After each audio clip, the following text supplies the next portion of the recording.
Yo les Trashers, 2017 se termine et quelle super année pour tous les fans de jeux vidéo. Chez Trash, on a kiffé en tout cas. Mais que nous réserve 2018 ? Eh bien, avec toute la team, on s'est posé, on a discuté et on a décidé de vous présenter ce qui sont pour nous les meilleurs jeux de l'année qui arrive. Un jeu par Trasher, c'est parti. On commence avec Léo.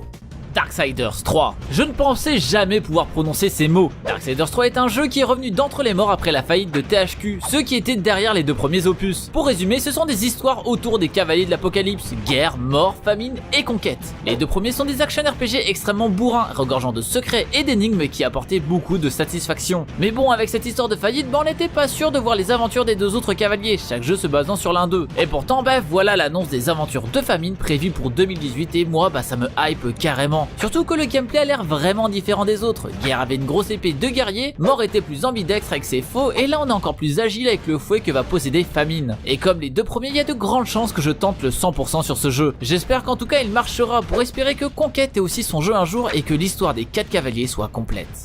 Le projet Octopath Traveler. Annoncé en même temps que la Switch, ce jeu m'a directement tapé dans l'œil par son style graphique juste sublime. Un mélange de 2D et de 3D avec des particules partout et des éclairages magnifiques. Ce jeu est beau à en pleurer, putain. Au-delà du visuel, il semble très profond, avec une histoire longue et passionnante qui vous fera vivre une aventure depuis 8 points de vue différents, à travers 8 personnages. Pour ce qui est des combats, ils sont hyper dynamiques pour du tour par tour et font un peu penser à ce qu'on avait dans Bravely Default. Et de ce qu'on en sait pour le moment, les musiques seront au top. En tout cas, après avoir fini la démo qu'on peut trouver sur l'eShop, je peux vous dire que je suis super hypé. Ça faisait très longtemps que j'avais pas fait de JRPG à l'ancienne et je me replongerai dans cet univers avec grand plaisir dès qu'il sortira. Far Cry 5. Enfin le genre de Far Cry que j'attendais depuis le 3ème opus. Nous voilà aux States, dans le Montana, pour incarner un shérif qui va défier Joseph Seed, gourou de la secte Elden Gates qui prévoit la fin du monde et qui prêche la bonne parole en brûlant des maisons. Déjà le jeu en lui-même est super beau, l'environnement donne clairement envie d'aller explorer chaque recoin du jeu et j'ai déjà hâte de pouvoir aller me balader dans le Montana pour effectuer tout type de mission et faire de l'infiltration qui semble d'ailleurs un peu plus poussée que dans les autres opus. On pourra par exemple s'aider d'un ou plusieurs coéquipiers, il y a même un chien qui ramène les armes. Les développeurs ont aussi annoncé d'autres nouveautés, on peut prendre le contrôle d'un hydravion pour tout exploser, des gros camions, des monster trucks et des fucking tracteurs, comme ça j'aurais pas acheté Farming Simulator. Avec tout ça, ajouter un système de craft et la possibilité de pouvoir personnaliser notre personnage, et enfin le mode coop qui donne franchement envie. J'ai hâte de voir ce nouveau Far Cry 5 qui a l'air complètement ouf. Shadow of Colossus. Ne serait-ce que prononcer ce nom provoque un frisson d'admiration à tous ceux qui ont pu y jouer. Voilà maintenant 12 ans. Et pour surfer sur notre génération bonne qu'à faire des remakes et des reboots, sort le 6 février une réinterprétation de ce chef-d'œuvre. Et je suis content. Le premier jeu a vraiment beaucoup trop vieilli pour être accessible aux nouvelles générations. C'est pixelisé, ça rame et ça gâche vraiment l'immersion dans ce monde. Car disons-le, vous, les jeunes, vous allez vivre le plus beau voyage de votre vie. La nature prodigieuse d'un monde scellé et interdit aux humains, la lutte terrifiante contre des colosses si difficiles à mettre à terre, la profonde mélancolie qui vous emplira à la mort de chacun de ces géants. Tout ça, vous allez pouvoir le vivre en HD. Et je suis triste de ne pas pouvoir effacer ce jeu de ma mémoire et revivre ça en mieux aujourd'hui.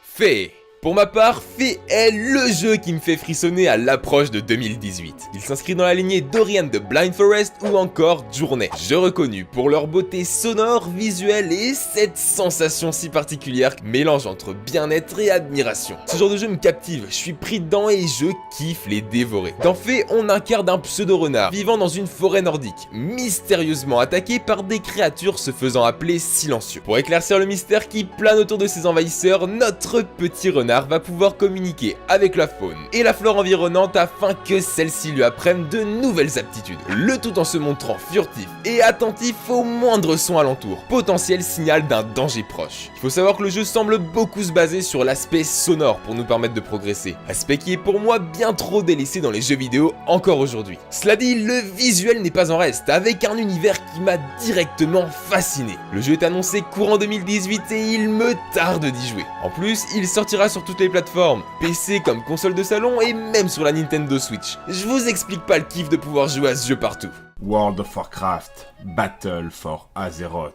Peu de cinématiques m'avaient hypé au point de celle de Battle for Azeroth. Voir Anduin, qu'on a vu grandir depuis ses 5 ans, devenir une sorte de beau gosse ultime capable de ressusciter sans brancher une armée entière, c'était quand même bien swag. Et je parle pas de Sylvanas, sorte de Legolas sous hormones qui doit faire rager Bronol très fort vu sa façon d'utiliser son arc. Oh putain, c'est n'importe quoi. Au menu de cette extension, une recentralisation du jeu sur le conflit entre la Horde et l'Alliance, qui sont bien décidés à se remettre sur la gueule après avoir anéanti des dieux anciens, le titan noir Sargeras, la Horde de Fer et un dragon destructeur de monde parmi 30 d'autres. Sur le point des innovations, on a évidemment de nouvelles races, de nouvelles zones qui ont quand même l'air ultra stylé et tout ce qui est habituel, mais le plus kiffant c'est surtout pour moi la refonte du système d'expérience. Tout est remis à l'ancienne en rendant les monstres plus durs à tuer, des niveaux de zones s'adaptant à votre personnage et l'accès au contenu des anciennes extensions plus tôt dans le jeu. Et je parle même pas de WoW classique qui ramènera l'ancien monde de World of Warcraft, le retour de l'expérience originelle en mode 2005.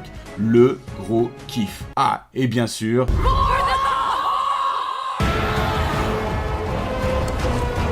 State of Decay 2. Les jeux de survie et moi, c'est une grande histoire d'amour. Alors quand ils ont annoncé la sortie de State of Decay 2, laissez-moi vous dire que j'étais vraiment très content. En gros, State of Decay, c'est un jeu de survie post-apocalyptique aux allures assez classiques, mais qui en fait cache carrément son jeu. Vous ne devez pas gérer un seul personnage, mais bien toute une communauté de survivants que vous aurez soigneusement recrutés au fil de votre aventure pour vous aider à défoncer des hordes de zombies. Le seul bémol que j'avais trouvé à redire avec le premier opus, outre les soucis d'éclairage et de clipping, c'était la durée de vie du jeu. Alors oui, même si le système d'amélioration des bases était assez riche, on tournait pas mal en rond. Et perso, je vais pas vous mentir, j'étais pas mal saoulé par l'absence du mode multijoueur. Sauf que la surprise, pour State of Decay 2, les devs ont implémenté une coop jusqu'à 4 personnes maximum à la manière de Dying Light. Ajouter un scénar plus complet, un environnement plus riche et une IA plus hostile, à mon avis, on est sur du très très lourd.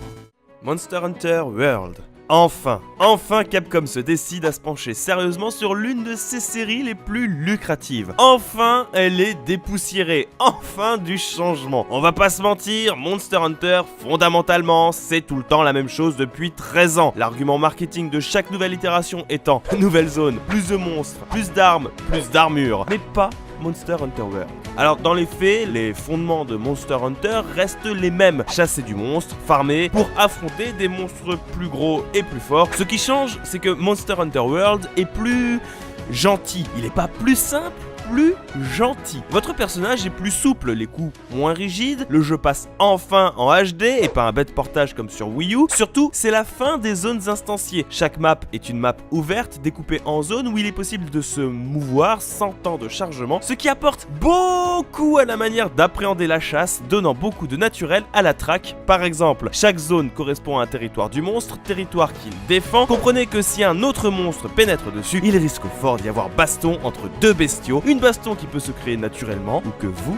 pouvez provoquer. Bref, me voilà bien boosté pour 2018 pour faire un génocide de Rathalos. Metroid Prime 4. Pas de date de sortie et pas d'image de jeu, c'est vrai que ça fait très peu. Et pourtant ça a bien réussi à tous nous faire hurler quand on a appris son existence. J'entends des bruits de Pikmin, serait-ce ça? Ah oui. Ah, y'a moyen. Oui, Pikmin 4.